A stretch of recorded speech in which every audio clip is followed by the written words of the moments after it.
Hello, YouTube. I was thinking, I need to refine my position on a few topics, so stay tuned. The visuals for this video is of little importance. Please intently listen to my message. Thank you. Ideological quicksand is where you find yourself when people are hell-bent on converting others. It is also a place one may find themselves when playing table tennis. The confusing factor becomes the ball. You see, when it is on one side, it is qualified defense. And when it is on the other side, it is an irrational attack. Of course, this holds correct only if a harmonious agreement exists regarding positions or roles. Now, I encourage you not to confuse position and roles. On the position side of things, I am solely sticking to a rationalized position which is partially dependent on spatial property and time. So, a brother of mine finally came to the understanding that just because I see a distinct split between the individual and the collective does not mean I am anti-cooperation. I am pro-cooperation, depending on the objective and the manner at which one selects to travel in achieving it. I am adverse to forced individual sacrifice and group sadism. Life has shown me that my mother was right. Yes, Mom, you were right. Everybody needs somebody at one time or another.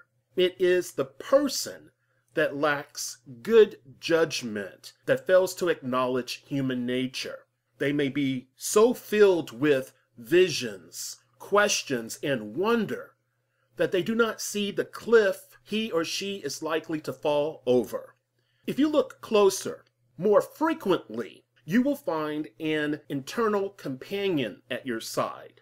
Call it your still small voice, your higher self, or that part of your rational thought process that has not divorced itself from emotion. It has the power to warn one of a possible misstep. So, with this interplay, we see that choice is present.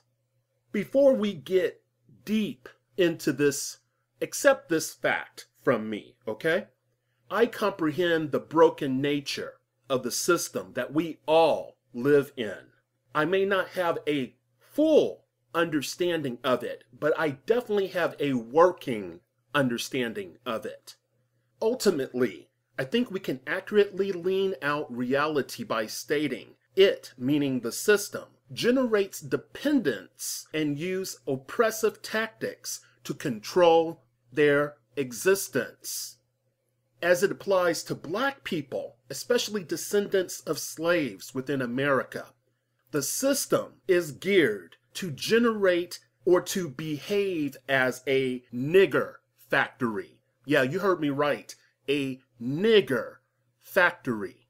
This is not to take responsibility away from the individual, but to state a hard truth as it relates to the nature of the group within this particular system. Do remember this, as the system will be delighted if you forget.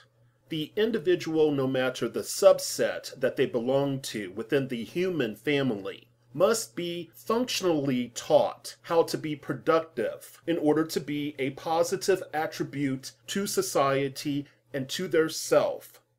If humanity would see what it is and get off of its collective ass in order to stop this tribal trip, then we could commence to stocking of the basic facilities and capital equipment needed for the functioning of a country, for the functioning of a productive world. Imagine that.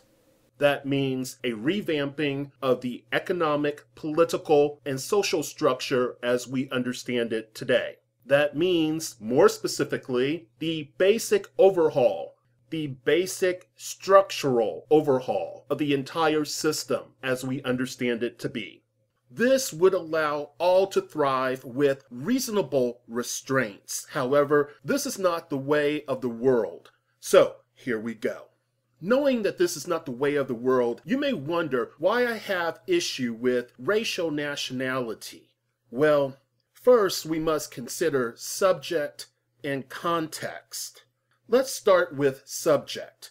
Here we will address the Black nation.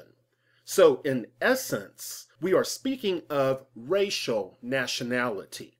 If racial nationality is predicated on independence and self-determination, then I am all for it.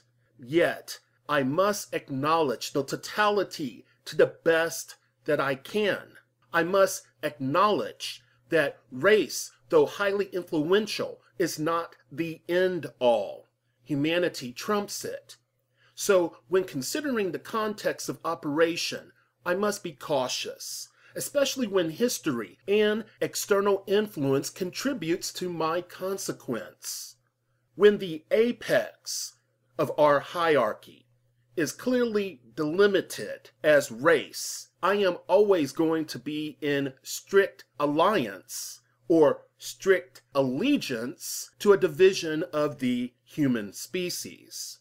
This examination of context yields the inevitableness of alienation and isolation. I am not sure if this is dependent on the essential qualities of the process itself or a quality of the consciousness of the individuals that are involved within the process.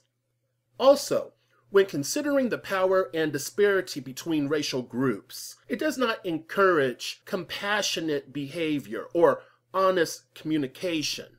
This in-group, out-group formulation, based on the shared history, cultural assumptions, and lowest common denominator of attitudes, is a great self-contained petri dish that allows subsets of humanity the excuse of not dealing with forces and patterns that lead people in certain unfavorable directions. Assuming what is favorable is defined by rational means and a caring attitude, I comprehend as fully as I possibly can at this stage of my development that the understanding I have of myself as an individual is not in isolation from my understanding of myself as a male, from my understanding of myself as a so-called Black person and a human being. So, I express recognition and participation in the collective consciousness. I do not, however, appreciate the dictates of one who does not die, think, fuck, suffer, eat, shit, or breathe in substitution to myself. Also, I am always leery of any group, for I grasp how they can reinforce each other's behavior. I do not want to live a life where I am reacting based on self-inflicted servitude to any group, even humanity itself. This does not mean I do not comprehend my place in, out, or besides it.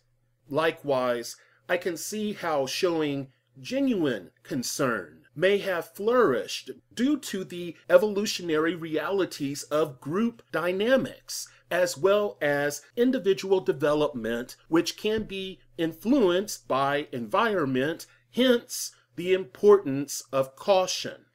As I attentively study evil, I know that the bulk of its manifestations is due to submission to singularity. Think of it partly as the losing of oneself for the sake of being a team player.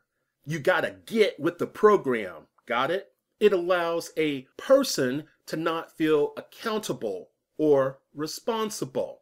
It is the I am only obeying orders sort of thing, or don't fault me, it's only a role. This position is not generous to the liberation of the human being. It does not embrace the journey that the human mind can take, especially if it is plugged into all of the infinite capacities available to it, so that it may be forgiving under provocation, creative, etc. And I should put a side note here. I understand that infinite is not limiting oneself to solely a positive path, but we will have to talk about that at a later time. Now, what I see being good within the idea of racial nationalism is this. It provides fortitude as it is increased by successive addition of the individual within the group, and can act as an instrument against the negative attributes of collectivism, no matter if that is fighting against an elite, no matter if that is expressed as hegemony, fascism, or in an oligarchy type of state. The next would be the oppression of the majority over the minority, or more honestly noted, the winners over the losers. Hence, I use the qualifier so-called minority when pertaining to my racial group. This can be expressed via social, political, or economic means. Of course, we are referring to the illegitimate cost forcefully requested from the so-called minority. The last positive attribute that I can readily think of would be the fight that racial nationalism could pose against structures that foster violence, unfair dictates, antisocial behavior, or alienation. Think white domination, which is an imperialistic operation. Or, if you can't think that way, think government, no matter what branch of government we are referring to. This calls for the understanding of the conflicting nature between the dealer and those who participate in trade. We can observe how both parties are not on the same page.